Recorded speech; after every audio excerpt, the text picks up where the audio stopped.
ओम नमो भगवते वासुदेवाय। ओम नमो भगवते वासुदेवाय। ओम नमो भगवते वासुदेवाय। ओम अज्ञानतिमिरान्धस्य ज्ञानाञ्जनशलाकया चक्षुर्मीलितं येन तस्मै श्रीगुरवे नमः। जय श्री कृष्ण चैतन्य प्रभु नित्यानंद श्री अद्वैत गदाधर श्रीवासादि गौर भक्त वृंद। हरे कृष्णा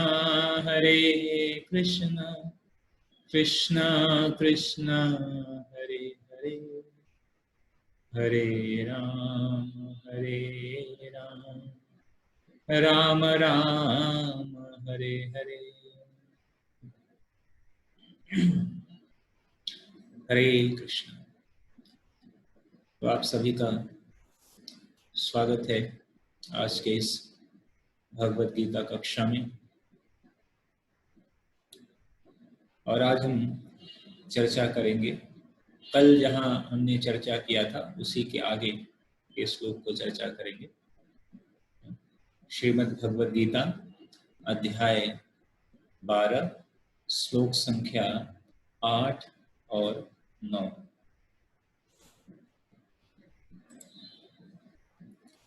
तो श्लोक संख्या 8 इस प्रकार है। मयि एव मन आधत्स्व मयि बुद्धिं निवेशय निवस्यसि मयि एव अत ऊर्ध्वं न संशयः।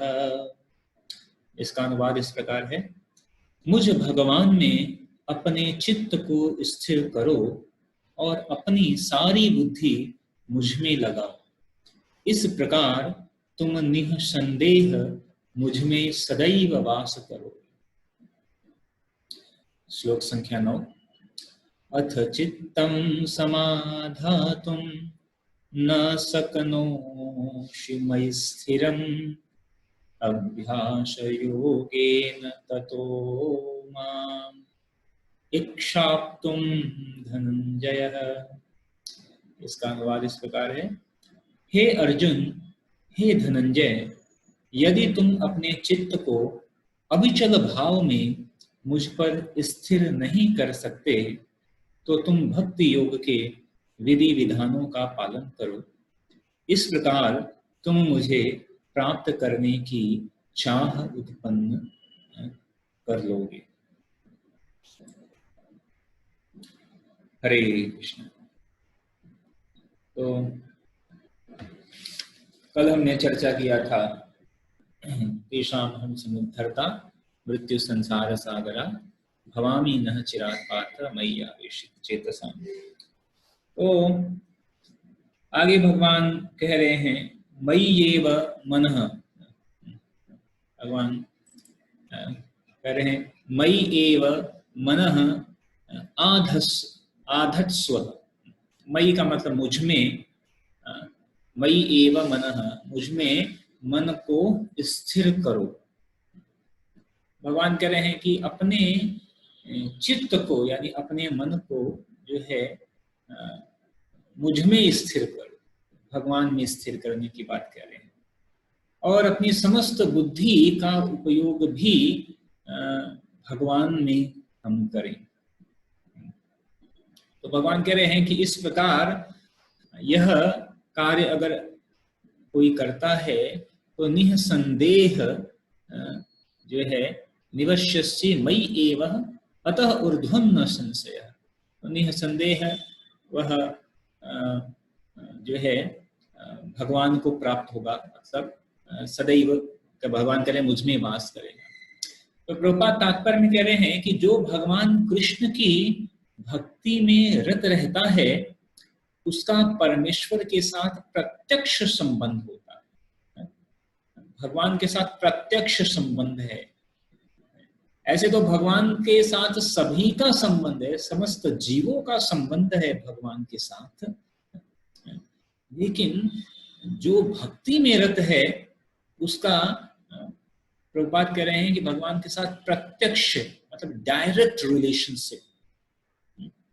आप ये सोचिए कि कोई देश का प्रधानमंत्री या राष्ट्रपति है, कोई राजनेता है, तो अगर हमारा उसके साथ प्रत्यक्ष मतलब अगर हम एक बार उससे पर्सनली बात कर ले तो वो फोटोग्राफ और हर जगह पर हम दिखाते हैं, हम बताते हैं कि हमने एक बार उससे हाथ मिलाया, उससे बातचीत किया और बहुत गर्व का अनुभव हम करते हैं।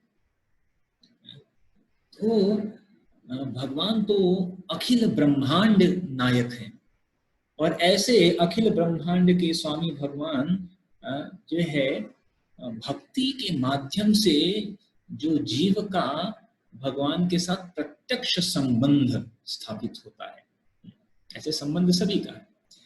प्रभुपाद आगे कह रहे हैं अतएव इसमें किसी भी प्रकार का संदेह नहीं कि प्रारंभ से ही उसकी स्थिति दिव्य होती है। जो भक्त है उसकी स्थिति जिस दिन से वह भक्ति को स्वीकार करता है उसी दिन से उसकी स्थिति प्रारंभ से ही उसकी स्थिति दिव्य हो जाती है। ये भक्ति योग का एक बहुत विशेष लक्षण है, विशेष लक्षण है। और इसलिए भक्त कभी भौतिक धरातल पर नहीं रहता, वह सदैव कृष्ण में वास करता है। तो प्रभुपाद यहाँ पर विशेष रूप से कह रहे हैं कि जैसा यहाँ पे भगवान बता रहे हैं कि अब चित्त को स्थिर करो और समस्त बुद्धि को भगवान में लगाने की बात कह रहे हैं। तो भगवान कह रहे हैं कि लेकिन इसके बाद के श्लोक में भगवान यह भी बात कहते हैं, यद्यपि कि यह बहुत ही सर्वोच्च विषय है अपनी चित्त को भगवान में स्थिर करना, मतलब अपनी मन बुद्धि सभी को भगवान में समर्पित कर देना, भगवान के लिए समर्पित करना। लेकिन समस्या क्या है यहाँ पर? समस्या क्या है, क्यों स्थिर हम नहीं कर पाते हैं? तो चंचल ही मन कृष्ण प्रमादी बलभद्र, यह जो मन है यह बहुत ही चंचल है और यह भौतिक आसक्ति के कारण या हमारी अपनी गलत पहचान के कारण यह जो मन को और बुद्धि को मन बुद्धि को भगवान में लगाना, निवेश करना बहुत ही कठिन कार्य है, बहुत ही कठिन होता है। तो भगवान एक आसान तरीका बता रहे हैं। आगे के श्लोक में भगवान यह बात कहते हैं कि अगर कोई व्यक्ति है जो कि अपने मन और बुद्धि को पूर्णतया मुझ में नहीं लगा पा रहा है, तो भगवान उसके लिए क्या कह रहे हैं कि अथ चित्तं समाधातुं शक्नोषि मयि स्थिरम् अभ्यास योगेन ततो माम् इक्षाप्तुं धनंजय। भगवान कह रहे हैं अभ्यास योगेन, तो हमें क्या करना है? अभ्यास करना पड़ेगा। तो भगवान कह रहे हैं कि हे अर्जुन, यदि तुम अपने चित्त को अविचल भाव से मुझ में स्थिर नहीं कर सकते, तो अभी हमारी स्थिति तो ऐसी ही है। अगर हम देखें तो हमारी स्थिति क्या है कि हमारी स्थिति ये है कि हमारा मन अविचल भाव से भगवान में स्थिर नहीं है। हमारा मन अनेकों प्रकार के भौतिक कार्यों में निमग्न रहता है, मन बार बार चला जाता है। यद्यपि कि हम आध्यात्मिक प्रगति करना चाहते हैं, हम भगवान के साथ संबंध स्थापित करना चाहते हैं, हम अपने मन को बुद्धि को भगवान में निवेशित करना चाहते हैं, लेकिन इसके पश्चात भी कब यह मन हमें यह मन जो है हमें ऐसे उड़ा कर ले जाता है, हमें पता नहीं चलता। और अनेकों हृदय के अंदर अनेकों कल्मश, इनके कारण भी यह हम अपने, क्योंकि मन अभी पूर्णतः आध्यात्मिक नहीं बना है, अभी हमारा ज्ञान जो है वह पूर्ण रूप में आध्यात्मिक नहीं है, इस कारण से मन अनियंत्रित है। और यह अनियंत्रित मन जो है हमें अनेकों प्रकार के जो है भौतिक आसक्तियों में लगा देता है।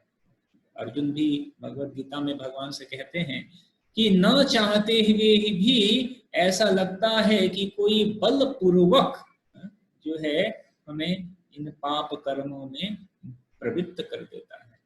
तो ऐसी स्थिति है हम सबकी। तो भगवान यहाँ पे उपाय बता रहे हैं अर्जुन को कि अगर तुम अविचल भाव से अपने मन को स्थिर नहीं कर सकते हो तो क्या करना है? अभ्यास योगेन। भगवान कह रहे हैं तुम भक्ति के विधि विधानों का अभ्यास करो।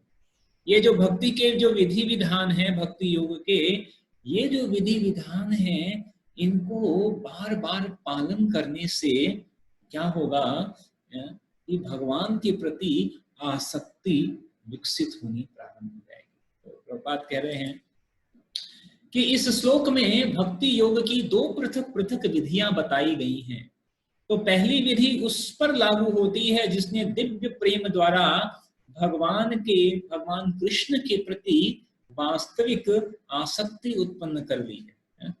तो जिसने भगवान के प्रति दिव्य प्रेम के द्वारा वास्तविक आसक्ति उत्पन्न कर ली है, उसके लिए बहुत आसान है कि जो है सबई मनः कृष्ण पदारविंदयो वंचासी वैकुंठ गुणानुवर्णे करोर हरिर मंदिर मार्जनादिषु श्रुतिं चकार अच्युत सत पथोदे। जैसे अम्बरीश महाराज जैसे भक्तों के लिए तो यह बहुत ही आसान है कि अपने मन को जो है पूर्ण रूप में भगवान के चरण कमलों में आवेशित कर देना।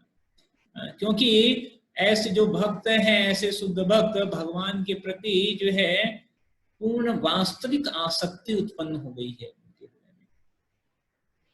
लेकिन इसके विपरीत हम जैसे बद्ध जीवों में अभी भी भगवान के प्रति आसक्ति नहीं है। हमारी आसक्ति अनेक व्यक्तियों में, अनेक वस्तुओं में, अनेक स्थिति परिस्थितियों में अभी हमारी आसक्ति है, टिकी हुई है। हम भगवान के साथ भी आसक्ति विकसित करना चाहते हैं, लेकिन भगवान के साथ साथ हमारी आसक्ति अनेक वस्तु, व्यक्ति, स्थिति परिस्थितियों में टिकी हुई है। अभी हमारी आसक्ति अनेक इस भौतिक जगत और इसके और के संबंधों में अभी है। हम चाहते हैं कि अभी ये काम कर लें और उसके बाद हम ऐसा करेंगे। हम ऐसा सोचते हैं ना कि अभी ये जिम्मेदारी को पूरा कर लेते हैं, उस जिम्मेदारी को उसको पूरा कर लेते हैं, और उसके बाद जब एकदम होगा फिर हम आराम से जो है भक्ति करेंगे। लेकिन ऐसा क्षण कभी नहीं आने वाला है। ऐसा क्षण कभी नहीं आने वाला है कि जब आप आराम से भक्ति करेंगे। आराम से भक्ति का क्षण कभी नहीं आने वाला है।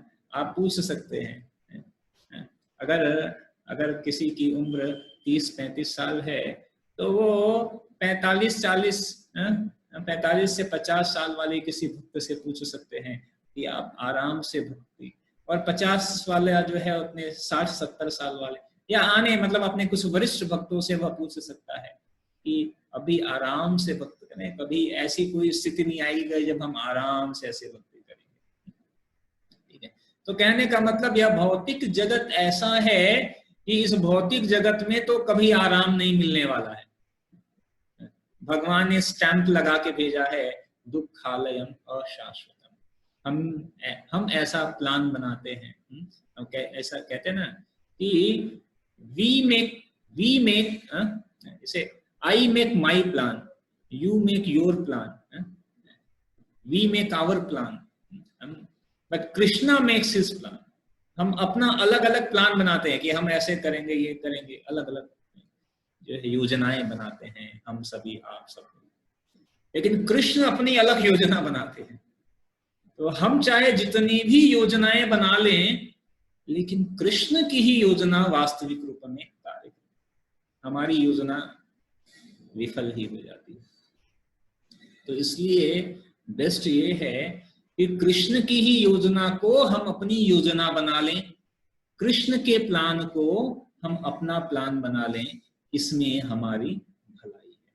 तो कृष्ण की योजना को कैसे समझेंगे कि कृष्ण की क्या योजना है? तो भगवान इस अपने शास्त्रों के माध्यम से, गुरु के माध्यम से अपनी योजना पहले से उद्घोषित कर चुके हैं। भक्ति के विधि विधानों को हमें पालन करना पड़ेगा। तो क्योंकि अभी हमारी स्थिति ऐसी नहीं है कि हमारा मन पूर्ण रूप में अविचल भाव में भगवान के चरण कमलों में लगे, तो प्रभुपाद यहाँ पर कह रहे हैं कि हमारे लिए क्या है दूसरी विधि क्या है कि उसके दूसरी विधि उसके लिए है जिसने इस प्रकार से भगवान कृष्ण के प्रति आसक्ति नहीं उत्पन्न की है। तो उसके लिए क्या है कि द्वितीय श्रेणी के लिए नाना प्रकार के विधि विधान हैं जिनका पालन करके मनुष्य अंततः कृष्ण आसक्ति अवस्था को प्राप्त हो सकता है। तो भक्ति के ये जो विधि विधान हैं, इनको अगर हम पालन करना प्रारंभ कर देते हैं तो क्या होगा, भगवान के प्रति आसक्ति विकसित हो जाएगी। इसीलिए यह बहुत ही महत्वपूर्ण है। देखिए अब एक बहुत ही महत्वपूर्ण जो है एक स्टेटमेंट प्रभुपाद दे रहे हैं। प्रभुपाद क्या कह रहे हैं कि भक्ति योग इंद्रियों का परिष्कार या संस्कार है। मतलब जो भक्ति योग है, that is the bhakti yoga is the purificatory process for the senses. Purificatory process, संस्कार मतलब क्या होता है कि प्यूरिफिकेशन यानी शुद्धता करता है। जैसे अनेक प्रकार के 16 संस्कार होते हैं ना, तो अलग अलग संस्कार जो है वो संस्कार क्या होता है कि वह प्यूरिफिकेटरी प्रोसेस होता है, शुद्धिकरण के लिए विधि होती है, अलग अलग संस्कार। तो प्रभुपाद कह रहे हैं कि इंद्रियों के लिए, हमारी इंद्रियों के लिए संस्कार क्या है, यह भक्ति योग के विधि विधान। क्योंकि हमारी जो इंद्रियां क्या हैं, अपूर्ण है। हमारी इंद्रियां अभी क्या है, अशुद्ध हैं, अपूर्ण है, ठीक है। चीटिंग प्रोपेंसिटी, धोखा देने की प्रवृत्ति, ये सब भ्रमित हो जाती हैं, ये सारी अशुद्धियां हैं। तो इन इंद्रियों को जो है शुद्ध करना पड़ेगा, और इसको शुद्ध करने के लिए हमें क्या करना पड़ेगा, भक्ति योग के विधि विधानों का पालन करना पड़ेगा। कई बार जो लोग, कुछ लोग ऐसे हैं जो जब उनको कहो कि आप यह भक्ति योग के विधि विधानों का पालन करिए, तो वो इन विधि विधानों का पालन नहीं करना चाहते। वो भक्ति योग के विधि विधानों का पालन नहीं करना चाहते हैं, लेकिन वो दिखलाना चाहते हैं कि नहीं, हम भगवान के प्रति हमारे बहुत प्रेम है, ऐसा वाहिद दृष्टिकोण से। तो वह सही नहीं है। या कई बार उसे कहते हैं सहज भाव, कि वो ऐसा दृष्टिगोचर हो गए कि भगवान के प्रति बहुत प्रेम है, कई बार अश्रु धाराएं निकलती है, लेकिन भक्ति के विधि विधानों का पालन नहीं करना चाहते हैं, और वह अपनी तुलना जो है वह ऐसे शुद्ध भक्तों से करना प्रारंभ कर देते हैं। तो भगवान ने यहाँ बताया है यह दो विधि। पहली विधि है कि जिसका चित्त पूर्ण रूप में अविचल भाव से, जैसे गोपियों का जो चित्त है वह अविचल भाव से भगवान में स्थिर था। उनके लिए किसी भक्ति के इन सारे विधि विधानों को पालन करने की आवश्यकता ही नहीं थी। क्यों नहीं थी? क्योंकि अभी हमें कहा जाता है कि आप भक्ति के विधि विधानों का पालन करो। आप क्या करो कि 4 नियम का पालन करो। आप क्या करो कि 16 माला भगवान का जप करो। तो हमारे लिए तो 16 माला 2 घंटे भगवान के नाम का स्मरण करना भी दुष्कर प्रतीत होता है। उसमें भी हमें कोई रस आनंद नहीं आता है। लेकिन भगवान के जो शुद्ध भक्त जो गोपियां थी, उनकी स्थिति क्या थी कि ऐसा कोई क्षण नहीं जिसमें कि वह भगवान को विस्मरण करे। मतलब एक सेकंड क्या, सेकंड के हजारवें भाग जो निमिष मात्र, उसमें भी वह भगवान को भूल नहीं पाती थी। तो अगर किसी की ऐसी स्थिति हो तो ये पहली स्थिति बता रहे हैं, अविचल भाव से मन बुद्धि सब कुछ सर्वस्व भगवान में अर्पित। लेकिन हमारी स्थिति अभी ऐसी नहीं है। हम तो भगवान को याद करने जाते हैं तो फिर कुछ और याद आने लगते हैं, अनेक चीजें याद आने लगते हैं, ये भी है वो भी है। तो इसीलिए जो भक्त चाहिए कि भक्ति के विधि विधानों का पालन करें। संसार में इस समय सारी इंद्रियां सदा अशुद्ध हैं, क्योंकि वे इंद्रिय तृप्ति में लगी हुई हैं। हमारी इंद्रियां क्या है? शुद्ध नहीं है, क्योंकि अनेक प्रकार के इंद्रिय तृप्ति आत्म रंजन में हम लगे हुए हैं अपनी, कि हमें आनंद आना चाहिए। एक बार मुझे याद है, काफी समय पहले की बात है, कि एक बार एक भक्त बता रहे थे कि वृंदावन में एक नाम तो नहीं याद रहा, लेकिन एक भक्त कीर्तन कर रहे थे और कोई करताल नहीं था, कुछ मृदंग नहीं था, और कीर्तन कर रहे थे। और जैसे कीर्तन में होता है ना कि एक बार एक ट्यून गाते हैं और फिर 10-15 मिनट के बाद फिर उसका जो है दूसरा ट्यून, तीसरा ट्यून, इस तरह वो बदलता रहता है उसमें। वो कीर्तन कर रहे थे, उनके पीछे कुछ लोग कीर्तन को दोहरा रहे थे, और वो 1 घंटा हो गया, 2 घंटा हो गया, 3 घंटा हो गया, एक ही ट्यून गाते जा रहे थे। तो पीछे जो लोग थे वो धीरे धीरे लोग, कुछ लोग 10 मिनट के बाद, कुछ लोग आधे घंटे के बाद, 15, ऐसे करते करते लोग निकलते जा रहे थे। क्यों? क्योंकि अगर उनको मजा नहीं आ रहा था वहां पर, कि वो एक ही ट्यून को लगातार गाए जा रहे हैं। सोच रहे थे अब कुछ बदलाव करेंगे, अब कुछ नया ट्यून आएंगे, ऐसा कुछ। जैसे कई बार स्लो गाते हैं फिर थोड़ा सा फास्ट आ जाते हैं, और वो एक ही स्वर, एक ही लय, एक ही ताल, ऐसे ही लगातार गाते जा रहे थे, निमग्न होकर वो गाते जा रहे थे। तो ऐसा अपना अनुभव शेयर कर रहे थे कि हम लोग को तो मतलब आधे घंटे 40 मिनट के बाद ऐसा लगा कि अब तो हमारे लिए बैठना मुश्किल हो रहा है। लेकिन वो भक्त जो है लगातार एक ही स्वर में एक ही कीर्तन लगातार गाए जा रहे हैं घंटों तक।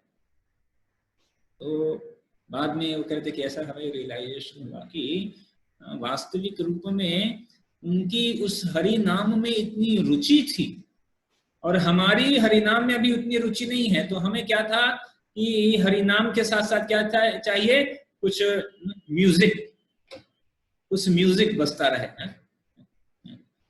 तो तब जाकर हमारा जो है भाव निकल कर आता है। जैसे कई बार लोग कहते हैं एकदम संकीर्तन में बहुत मजा आ गया, तो क्या मजा आया? क्योंकि ऐसा तेज मृदंग बज रहा था और ढमाढम, और जो है हारमोनियम बज रहा था, तो लोगों को एकदम ऐसा लगता है कि वाह क्या मजा आ रहा है। और वही म्यूजिक बंद कर दो तो फिर कहेंगे अरे ये तो बोरिंग लग रहा है। तो एक्चुअली ठीक है, प्रारंभिक स्तर पे हम सब के लिए ठीक है, अच्छा है, एटलीस्ट किसी ये न के न प्रकारेण भगवान के नाम का जो कीर्तन संकीर्तन हम करें। लेकिन कहने का मतलब अभी हमारी उतनी रुचि नहीं है, तो हमें भक्ति के विधि विधानों का हमें दृढ़ता से पालन करना पड़ेगा। तो जैसे प्रभुपाद यहाँ पे कह रहे हैं, इस संसार में रहते हुए मैं किसी अन्य स्वामी की सेवा में रत हो सकता हूँ, लेकिन मैं सचमुच उसकी प्रेम पूर्ण सेवा नहीं करता। प्रभुपाद बता रहे हैं कि हम लोग इस संसार में रहते हुए अनेकों लोगों की सेवा करते हैं, जैसे जॉब में या घर में या कहीं भी, लेकिन वह जो सेवा है वह क्या है? कुछ धन पाने के लिए सेवा करते हैं, या कुछ प्रतिष्ठा पाने के लिए सेवा करते हैं, या कुछ स्वार्थवश सेवा करते हैं, उसमें वास्तविक प्रेम नहीं रहता है। तो प्रभुपाद कह रहे हैं, अतएव प्रेम का प्रश्न नहीं उठता, लेकिन आध्यात्मिक जीवन के लिए मनुष्य को प्रेम की शुद्ध अवस्था तक ऊपर उठना होता है।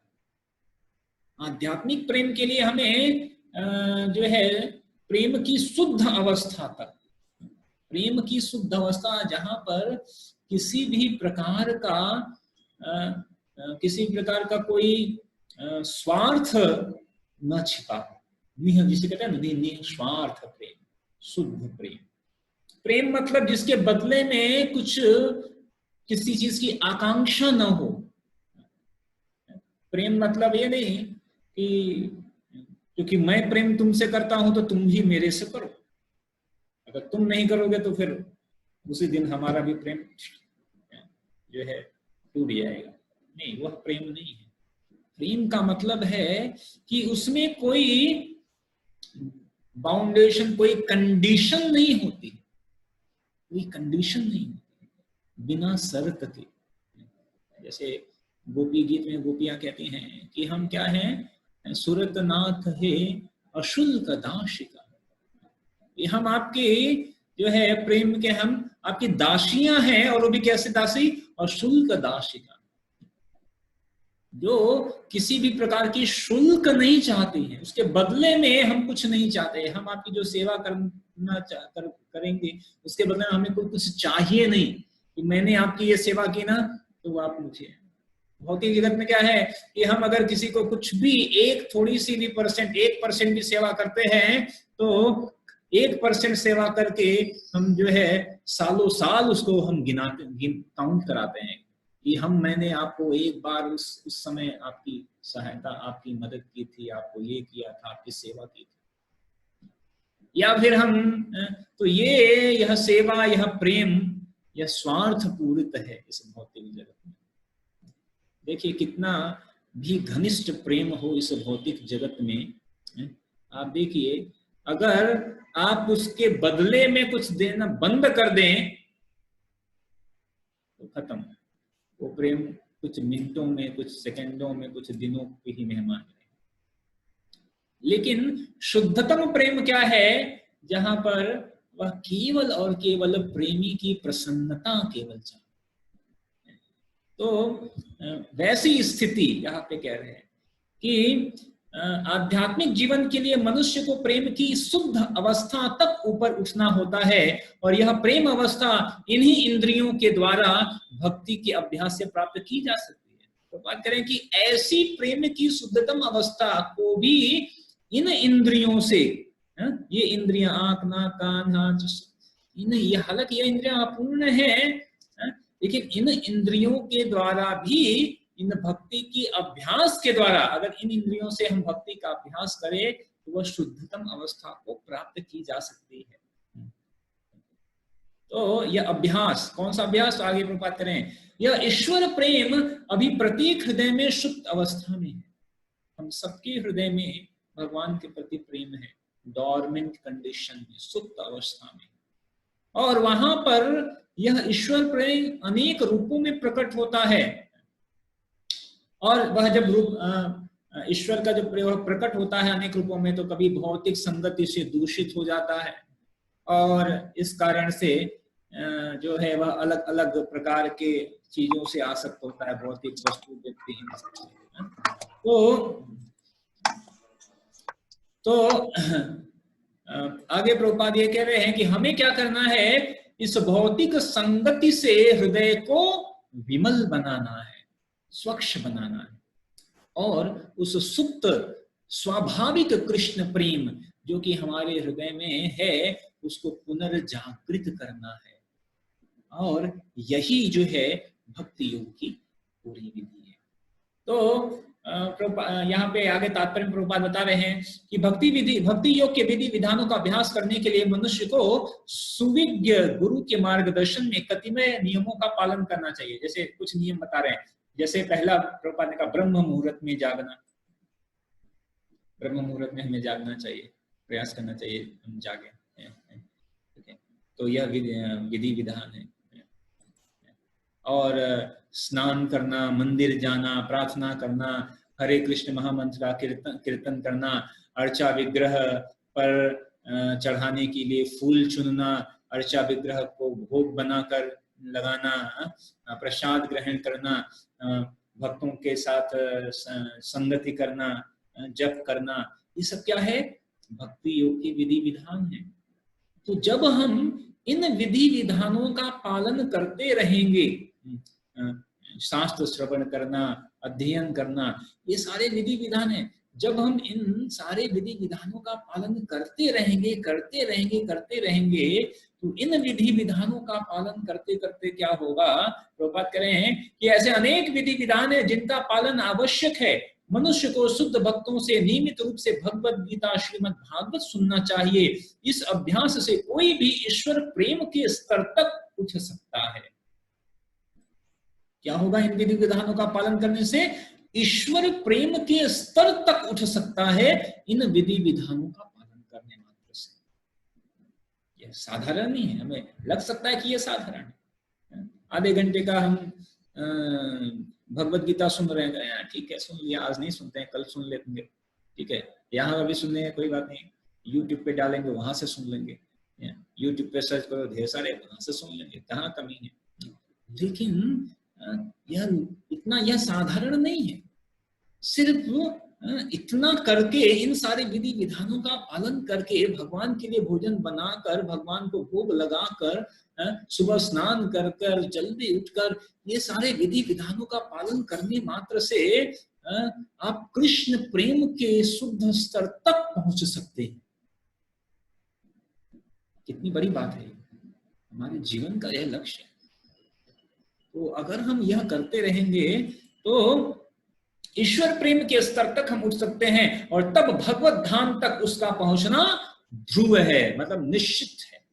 जब हम ऐसे स्तर तक पहुंच जाएंगे तो भगवत धाम को प्राप्त करना निश्चित हो जाएगा। विधि विधानों के अंतर्गत गुरु के आदेशानुसार भक्ति योग का यह अभ्यास करके मनुष्य निश्चय ही भगवत प्रेम की अवस्था को प्राप्त हो सकेगा। प्रभुपाद क्या बात कह रहे हैं? सिर्फ इन सामान्य से लगने वाले यह विधि विधानों को पालन करके ईश्वर प्रेम की उच्च अवस्था को प्राप्त कर सकते हैं। भगवान के साथ, भगवान के पास जा सकते हैं। हम जो है, हम जैसे सामाबद्ध जीव भी, ये महत्ता है इस भक्ति योग के विधि विधान। सामान्य लगता है, हमें लगता है कि अरे आज नहीं किया तो क्या हुआ, कल कर लेंगे, परसों कर लेंगे, ठीक है, प्रतिदिन करने की क्या जरूरत है, सप्ताह में एक दिन कर लेंगे। नहीं, ये भक्ति के विधि विधान इतने महत्वपूर्ण है कि आपको ईश्वर प्रेम की उच्च अवस्था तक ले जा सकते हैं, जो कि योगियों के द्वारा लाखों करोड़ों करोड़ों सालों तक तपस्या करने के पश्चात भी प्राप्त नहीं होता। ऐसी सुगम सरल विधि है यह भक्ति योग। अब इससे सरल विधि क्या चाहिए? तो हमें क्या करना है कि इन सारे विधि विधानों का हमें नियम पूर्वक हमें पालन करना चाहिए, भगवान की प्रसन्नता। ठीक है, हरे कृष्णा। किसी का कोई प्रश्न है? हरे कृष्णा प्रभु जी। हाँ बोलिए। हाँ प्रभु जी, मेरा एक सवाल है। अभी जो इस तरह की परिस्थिति आ गई है कि ना तो मंदिर लोग जा सकते हैं, ना तो भक्तों का संग होता है, मतलब वीडियो के थ्रू होता है, लेकिन आमने सामने ऐसे जैसे हम पहले मिलके सब कीर्तन करते थे, तो इस तरह का सब कुछ बंद हो गया है। सभी मंदिर जो खुल गए थे वो भी वापस से बंद हो रहे हैं। तो भगवान क्या चाहते हैं हमसे इस तरह से, क्यों ऐसी परिस्थिति दे रहे हैं?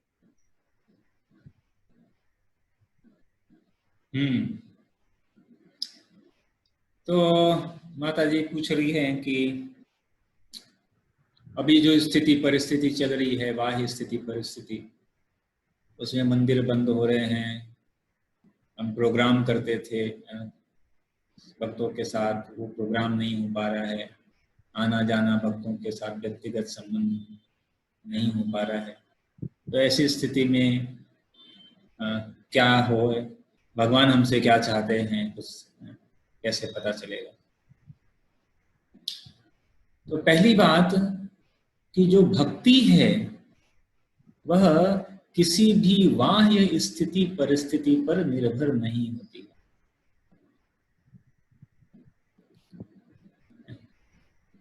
अभी भी हमारे पास तो अभी भी ऑप्शन है कि हम जब भी चाहें वो एक फोन नंबर घुमाएं और किसी भी भक्त से बात कर सकते हैं। या प्रतिदिन हम भगवत गीता पर यहाँ पर हम चर्चा भी कर रहे हैं, कर ही रहे हैं। और प्रहलाद महाराज की स्थिति क्या थी?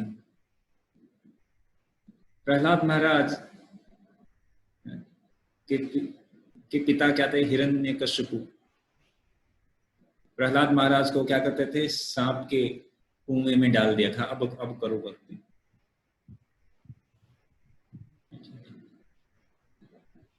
या पहाड़ से ऊपर फेंक दिया, या राक्षस जो है मार रहे हैं, आग में जला रहे हैं।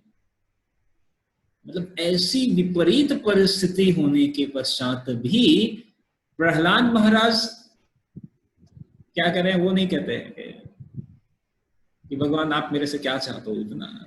अरे मैं तो आपका पूरा पूर्ण भक्ति कर रहा हूं और आप जो है। तो भगवान हालांकि उस समय भी प्रहलाद महाराज को बचा रहे थे। तो पहली बात की यह जो भक्ति है यह बाह्य किसी भी चीजों पर निर्भर नहीं है, इसको कोई रोक नहीं सकता है। दूसरी बात की महत्वपूर्ण, निश्चय ही भक्तों का संघ महत्वपूर्ण है, गुरु का संघ महत्वपूर्ण है, लेकिन साथ ही साथ हमें यह समझना पड़ेगा कि संघ भी दो प्रकार के होते हैं। एक होता है वपु संघ, वपु मतलब कि शारीरिक, मतलब कि आमने सामने बैठकर ऐसी सेवा, उसका संघ। और दूसरा है कि निर्देश के अनुसार संघ, मतलब कोई निर्देश दिया जाए, कोई इंस्ट्रक्शंस दिया जाए, उसके अनुसार संघ करना। जैसे अभी कुछ दिन पहले ही मैं एक लेक्चर सुन रहा था, जब अभी परम पूज्य भक्ति चारू स्वामी महाराज भगवत धाम को गमन किए, तो उस लेक्चर में था कि एक आध्यात्मिक गुरु के चले जाने के पश्चात उनके शिष्य अब किस प्रकार अपने गुरु का संग करें।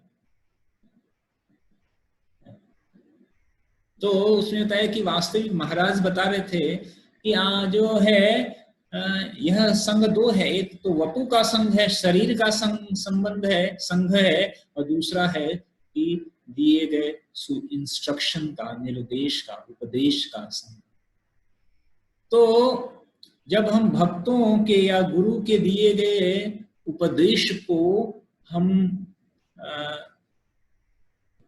पूरा करने का प्रयत्न करते हैं, तो फिर वास्तविक रूप में वह कृपा उतना ही बनी रहेगी जैसे कि आमने सामने उपलब्ध हो, सामने उपलब्ध नहीं। तो ऐसा नहीं है कि कोई हम भक्तों के साथ एकदम सामने बैठकर संग कर रहे हैं, तो निश्चय ही वह महत्वपूर्ण है, जब भी अवसर मिले हमें करना ही चाहिए। लेकिन ऐसा नहीं है कि वो कम है और फिर अगर हम एक भी निर्देश, गुरु के दिए गए निर्देश को, एक भी दिए गए निर्देश को प्रभुपाद अपने गुरु भक्ति सिद्धांत सरस्वती महाराज से कुछ ही बार मिले, अधिक बार नहीं मिले, 3-4 बार ही मिले। बल्कि जब उसके जगह पे भक्ति सिद्धांत सरस्वती महाराज के अनेक ऐसे शिष्य थे कि जो कि प्रभुपाद जो सिद्धांत सरस्वती महाराज के साथ ही रहते थे, बहुत बार मिले वहीं। लेकिन जो है अभय चरणारविंद भक्ति वेदांत स्वामी श्री प्रभुपाद जो है अपने गुरु सिद्धांत सरस्वती महाराज से बहुत ही 2-3-4 बार ही मिले, अधिक बार नहीं मिले। लेकिन उन्होंने जो एक बार जो निर्देश प्राप्त किया, उस निर्देश को अपने हृदय में बिठा दिया, अपने हृदय में बिठा दिया, और जीवन पर्यंत उस निर्देश को, उस आदेश को अपने हृदय में बिठाए रखा। और इसीलिए 70 साल की अवस्था में जाकर अमेरिका में जाकर प्रचार किया और यह संघ स्थापित किया, यह संघ स्थापित किया। तो अगर तुलना की जाए तो हमारी स्थिति अभी भी बहुत अच्छी है। हम अभी भी अपने कमरे में बैठे हुए हैं, आराम से बैठे हुए हैं, ठीक है। और तो हमें ये मानना चाहिए कि भगवान ने हमारी स्थिति, हमारे गुरु महाराज का एक स्टेटमेंट था, you can't go outside then go inside. हम बाहर नहीं जा सकते हैं तो कोई बात नहीं, अंदर जाओ, अंदर जाओ, ठीक है। हृदय के अंदर जाओ, शास्त्र के अंदर जाओ, अनेकों शास्त्र उपलब्ध है, उसका अध्ययन करो, उसे सीखो, भक्ति विधियन के पालन करो और अधिक पालन करो। तो और निश्चय ही हर स्थिति, जो बुरी स्थिति है तो वह भी परमानेंट नहीं है, वह भी जाएगी, आज नहीं तो वो भी कल वो भी चली जाएगी। लेकिन महत्वपूर्ण ये है कि एक भक्त होने के नाते हम इन परिस्थितियों से बहुत अधिक प्रभावित न हो। हाँ, इसका मतलब ये नहीं कि हम बाहर घूमना शुरू कर दें, नहीं, हमें इन सारे विधिवत जो भी निर्देश है उससे बचने के लिए वो सारे हमें पालन करना है। लेकिन हमें साथ ही साथ जो है बाकी भगवान पर भी निर्भर होना पड़ेगा, भगवान पर भी निर्भर होना पड़ेगा। और निश्चय ये भगवान तो हमेशा हमारी भलाई ही चाहते हैं, भगवान तो हमेशा हमारी भलाई ही चाहते हैं। भगवान हमें अवसर दे रहे हैं। कई लोगों के लिए जो लॉकडाउन है वो तो अच्छा अवसर है, लोगों के लिए इतना समय मिला, 3 महीना 4 महीना मिला। कुछ लोगों ने पूरा भागवतम पढ़ लिया, कुछ लोगों ने पूरा चैतन्य चरितामृत पढ़ लिया, कुछ लोगों ने पूरा प्रभुपाद लीलामृत पढ़ लिया। अदरवाइज जो है उसको पढ़ने के लिए कई सालों निकल जाते। तो उस दृष्टिकोण से, उन भक्तों के दृष्टिकोण से देखे तो कहेंगे कि it's very good time for us. ठीक है, थोड़ा आर्थिक तंगी तो थोड़ी है, लेकिन कोई बात नहीं, लेकिन आध्यात्मिक रूप में बहुत अच्छा समय गया हमारा, आध्यात्मिक रूप में बहुत अच्छा समय गया। तो ऐसे तो हमारे पास अभी भी अनेक साधन उपलब्ध हैं, वीडियो, फोन कॉल्स, ये सारे मैसेज, तो उपयोग जितना हम कर सकते हैं करें। और साथ ही साथ जो निर्देश है सुनने के बाद हम उसके ऊपर अमल करें, हम देखें, विचार करें, मनन करें। नहीं तो कई बार ऐसा भी होता है कि हम केवल सुनते ही जाते हैं, लेकिन उन पर मनन या उस पर आचरण कितना करते हैं वो। तो हमें अभी समय है हमारे पास, अगर समय है तो हम उसको जो सुने हैं उस पर चिंतन करें, मनन करें, देखें कि हमारी कहाँ पे कमजोरी है, किस चीज पर हमारी समस्या, उसको दूर करने का प्रयास करें, कुछ अधिक श्रवण करें, अधिक पढ़ें। तो ये सारी चीजें अनेक अवसर हैं, तो हमारे लिए तो स्वर्णिम अवसर है। तो निश्चय ही भगवान, तो अब भगवान की इच्छा क्या है, भगवान का क्या प्लान है, वो तो भगवान ही जानते हैं।